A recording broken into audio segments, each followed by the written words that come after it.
নমস্কার। আজ 11ই আগস্ট। আজকের দিনে 1908 সালে কনিষ্ঠতম ভারতীয় বিপ্লবী ক্ষুদিরাম বসু দেশের জন্য প্রাণ দিয়েছিলেন। তাকে শতকোটি প্রণাম ও বিনম্র শ্রদ্ধা জ্ঞাপন করে আমার নিবেদনে থাকছে কবি সুনির্মল বসুর লেখা ক্ষুদিরাম বসু কবিতাটি।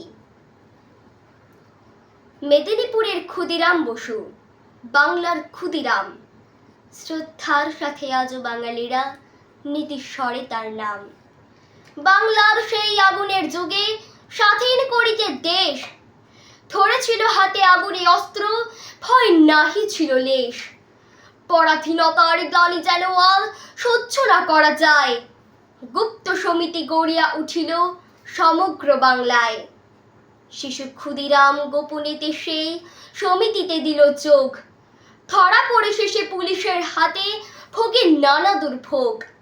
ছাড়া পেয়ে ফের গুপ্ত সভায় করিল মরণপণ, যে করেই হোক করিবেই দেশে স্বাধীনতা অর্জন।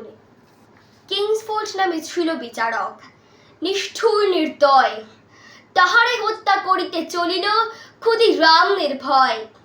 সঙ্গে তাহার প্রফুল্ল চাকি লই বোমা পিস্তল, হাজির হইল মজফরপুরে দিতে সমুচিত ফল।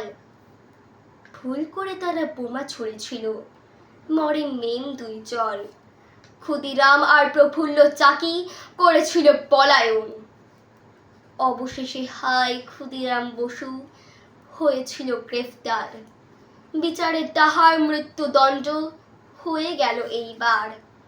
হাসিতে হাসিতে ঝুলিল ফাঁসিতে ক্ষুদিরাম নির্ভীক, জয় ক্ষুদিরাম ধ্বনিয়া তুলিল বাংলার 10 দিক। শিশু শহীদের মরণ হেরিল সেদিন প্রাতঃকাল, ইতিহাস পাতে হলো খ্যাতিমান 1908 সাল। নমস্কার।